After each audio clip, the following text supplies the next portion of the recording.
VPNs, or virtual private networks, allows a client to connect from their non-office location into the corporate network and use the same services for accessing data and applications as though they were inside the corporate local area network.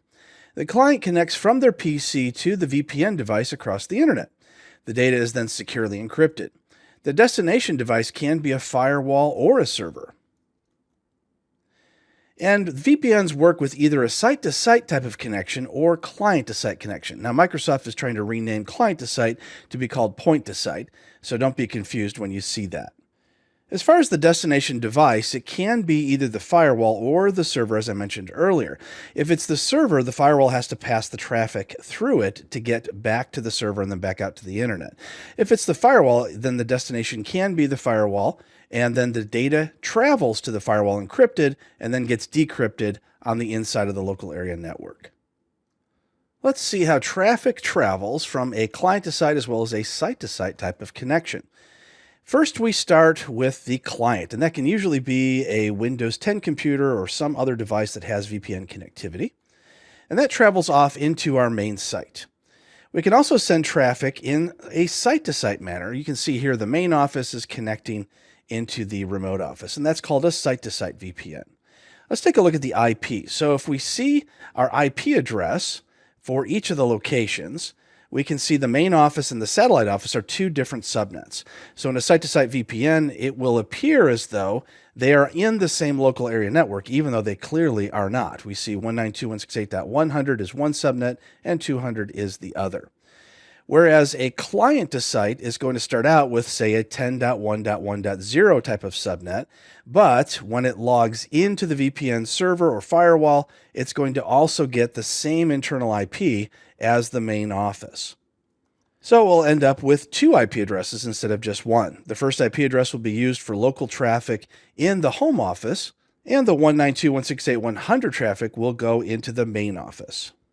When you end up having many users in one location, it makes more sense to do a site-to-site VPN, so each of the clients don't have to individually connect into the main office using VPN. And that's how our satellite office is connecting back to the main office. Many different people get confused about the types of VPNs that are out there. And we can divide these into two categories. The first one might be a corporate VPN. And this is the type that I've been discussing in this video. It's the most common for IT administrators to set up, and it connects remote users to office resources. The other type of VPN would be a commercial VPN. And this allows a client to hide their identity when browsing the web. There's a monthly fee involved as well. It doesn't allow corporate data access or administrator control. And it should actually be banned on corporate-owned equipment. An example of this would be NordVPN or PureVPN. And these types of VPNs aren't really virtual private networks at all. They're really just proxy servers that proxy traffic for people to be able to hide their internet traffic. It has nothing to do with the type of VPN that we would use as IT administrators to get into our corporate network. Virtual private networks have been around in the corporate environment since around the year 2000, but they're still used today by most corporations using the latest encryption methods and schemes. Microsoft Windows comes with many different VPN types. Let's talk about the different ones and their advantages and disadvantages.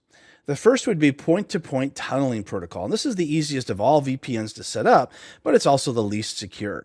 It's on by default after installing the routing and remote access role on a Windows server. It's mostly blocked by hotels and public corporate locations due to lack of security and the heavy traffic it creates. So if you're deploying point-to-point tunneling protocol, also known as PPTP, then you may have a lot of issues when you send your users out to hotels and restaurants. The next one would be IKE v2, or Internet Key Exchange 2, and it's a great VPN type for slow or unreliable connections because it doesn't require you to be authenticated every time you disconnect. It's fairly difficult to set up on the server side, but trouble-free once it's going. It uses IPsec, or IP security, which doesn't work well at some hotels and public places, also due to the heavy traffic that IPsec uses. L2TP, or Layer 2 tunneling protocol, is fairly lightweight and rarely blocked by outside sources. It's also the preferred method used by Apple products since they discontinued support for point-to-point tunneling protocol. It can be secured by a certificate or a password, although the certificate way is much more secure. Secure Socket Tunneling Protocol. This is the most secure and has never been blocked by outside locations. And that's because it uses the same type of certificate that users use when they go to shop online, such as at Amazon. It's not supported by Apple products, however, so it won't work on a Macintosh. It's easy to set up, but does require a public certificate. DirectAccess is a failed attempt by Microsoft to secure a VPN simply by pushing it out through group policy and having it always turn itself on when away from the office. It rarely works, it's often blocked, and can cause catastrophic internal network routing issues. I suggest that you never use it. Because of the problems with DirectAccess, Microsoft has been moving away from it and moving to a new technology called Windows 10 Always-On VPN. It's the replacement for Microsoft's DirectAccess.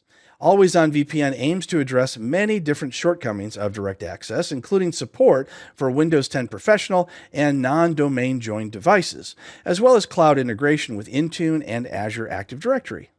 It works in a similar way to DirectAccess in that as soon as you open up your computer, you can directly connect out to the VPN. However, instead of being controlled by the server, it's controlled more on the workstation itself to make that connection. Security and troubleshooting wise, I suggest Always-On VPN first and Secure Socket Tunneling Protocol second. They are both reliable and difficult to block. Both are built into Windows 10 and will be supported on future clients. For Macintosh, I suggest L2TP with a certificate first or a password second. Let's look at some troubleshooting steps that may help our users be able to connect to our Office VPN. I'm in the Routing and Remote Access Windows server, and if I right-click on the server and go to Properties, there's a few things that can make things run a little bit more smoothly. The first one is if we go into IPv4, you may not have a DHCP server on your local area network. You may be using just static IPs, or you may be having issues with your DHCP server. If that's the case, you want to check the box for the static address pool, as I've done here. Click Edit, and here you can add or delete the amount of IP addresses that are available for your VPN users. If you have a DHCP server, just go ahead and select that instead. I'm going to switch to our VPN client on our Windows 10 computer where we can check some additional options. On the Windows 10 client, if I right-click on our VPN connection, go to Properties, if we go to Security, then you can choose the type of VPN that you want. So if you're using PPTP or L2TP or any one of these here, then you'll want to select that instead of choosing Automatic, because that will make the connection from the client go much faster as it doesn't have to scroll through all the different options. When we go to networking, go to the IPv4 settings and go to Properties. And in here, where it says use the following DNS server addresses, you can type in the IP address of your domain controller. And so that way you'll get name resolution for your internal resources much more quickly. Sometimes it doesn't work at all if you don't do this, and other times you have to wait 1 or 2 minutes before the name resolution kicks in. And if we go to Advanced, we can see by default, the Use Default Gateway on Remote Network is already checked. And what this does is it makes all traffic go through the VPN. You may not want that. You may want to have web browsing traffic, which may or may not be business related, just to go directly out to the internet, and all traffic that needs to go to resources on the inside of your network to have the VPN. And you accomplish that by unchecking this box. Now, if you need to have all traffic monitored, then you can go ahead and check the box, although the client user may experience a slowdown in web browsing. Once you have it set the way you want, you can just click OK and then make your connection. In addition to checking those properties, both of the client and the server, there are some additional things that we can check as far as VPN errors go. So if you do get a VPN error when logging into a Windows server, then here's what you can do to fix some of those errors. Based on the code that you see, if you receive an 800 error, it's usually due to an invalid name or address of the VPN server. So you'll want to correct that in order to fix that problem. Some network firewall blocks the VPN traffic as well, or the client device loses the connection on the local network. So all those are possible with the error code 800. With error code 609, this can usually be fixed by clicking on the diagnostic button and then the repair option. And then that will usually fix this issue after a reboot of your client. Error code 633 is usually a certificate issue. If it's happening with all the users, then check the certificate config in Internet Information Services. If it's just a single user, then it's possible they're using the wrong certificate name. It has to match the certificate name exactly. The long error starting with the 0x800 is likely that the firewall is blocking some traffic from the internet side, and it will affect all users. Be sure the ports are correctly forwarded for the VPN type. The other errors can also be caused by several different issues, such as your certificate being likely expired, or using the wrong name in Internet Information Services for the name of the certificate. You also could have an issue with the incorrect username and password, or the password could expire in Active Directory and the user just didn't change it. You may have an issue with L2TP VPNs, usually caused by an expired certificate or an incorrect pre-shared key used on the server or the client.